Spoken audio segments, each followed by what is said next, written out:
السلام علیکم دوستو آپ دیکھ رہے ہیں poultry discussion with Imran Rana.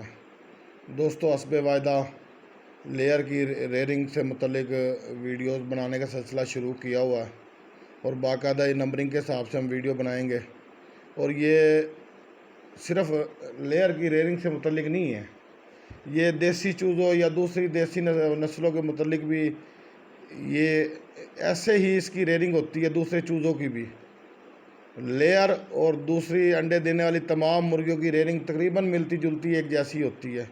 یاد رکھیں یہ گھریلو مرغبان کے لیے بھی اہم ہے، چھوٹے شیڈ اور کیجز شیڈ سب کے لیے یہ ویڈیوز اہم ہے اور انشاءاللہ رہنمائی دیں گی۔ تو سب سے پہلے ویڈیو ہم بنائیں گے چوزے وصول کرنے کی سے متعلق ہدایات۔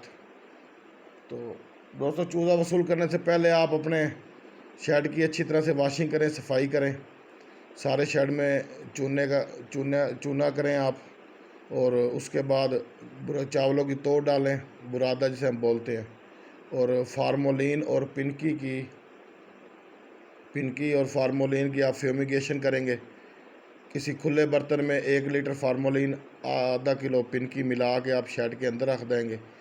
شیڈ آپ کا مکمل باہر سے سیل ہو تاکہ اس سے بننے والا دھواں سارے شیڈ کے اندر پھیلے، باہر نہ نکلے۔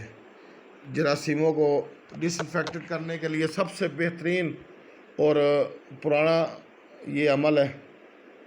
تو اس کے بعد ہم آتے ہیں چوزہ وصول کرنے کی سے متعلق ہدایات کی طرف۔ چوزہ وصول کرنے سے پہلے آپ شیڈ کا درجہ 35-36 کریں اور شیڈ میں ڈرنکر اور فیڈر کی تعداد پوری کریں۔ 80 چوزوں کے لیے 1 فیڈر اور 1 ڈرنکر کی ضرورت ہوتی ہے، اور چوزہ وصول کرنے سے پہلے آپ کے شیڈ میں فیڈ اور پانی مکمل ہو تاکہ چوزہ آتے ہی فیڈ پانی لے۔ چوزہ وصول کرتے کے ساتھ ہی آپ وزن کریں، اس کا وزن چیک کریں، ڈبوں کو چیک کریں اموات کی شرح کیا ہے۔ اگر اموات زیادہ تو آپ گاڑی والے کو کلیم کریں، ساتھ ایک رسید ہوتی ہے اس پہ آپ لکھ کے دیں باقاعدہ۔ تو چوزے کو آتے کے ساتھ ہی سب سے پہلے آپ نے ملٹی وٹامن اور گلوکوز کا 15 گھنٹے پانی دینا۔ اس کے بعد آپ نے 3 دن اینڈروکولسٹین اینٹی بائیوٹک کا 3 سے 4 دن کورس کرانا۔ اس کے بعد آپ دودھ چینی کی فلیشنگ کرا دیں۔ اور جن لوگوں کے پاس چھوٹے فارمر کے پاس اکثر ٹمپریچر میٹر نہیں ہوتے تو اس کا بالکل دیسی سا طریقہ ہے۔ اگر چوزہ اکٹھا ہو رہا آپ کا ڈھیریاں بنا رہا تو سمجھے درجہ حرارت کم ہے۔ اگر چوزہ زیادہ شور ڈال رہا ہے اور چوزہ دور بیٹھ کے لمبے سانس لے رہا، جیسے چوزہ آپ رہا، گرمی محسوس کر رہا تو سمجھے درجہ زیادہ۔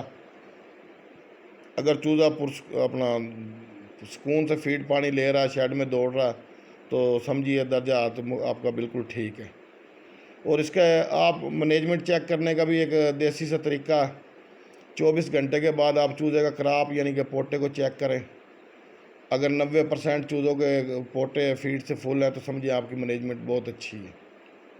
تو دوسرا آپ پانی کا درجہ آپ کے اکثر لوگ پوچھ لیتے ہیں کتنا ہو، تو پانی کا درجہ 20 سے 25 سینٹی گریڈ کے درمیان ہو جو آپ کو چوزوں کو پانی پینے کے لیے دیں گے۔ تو سب یاد رکھیں، اچھی ریئرنگ یہ بنیاد ہوتی ہے اچھے فلاح کی۔ جتنی آپ بہترین اور مینجمنٹ کریں گے اتنا ہی آپ کی مرغی کی پروڈکشن زبردست آئے گی۔ اس کے بعد اگلی ویڈیو میں ہم فیڈ، درجات، ویکسینیشن اور مختلف چیزوں کے متعلق بات کریں گے۔ اس کے ساتھ اجازت دیجیے دوستو، اللہ حافظ۔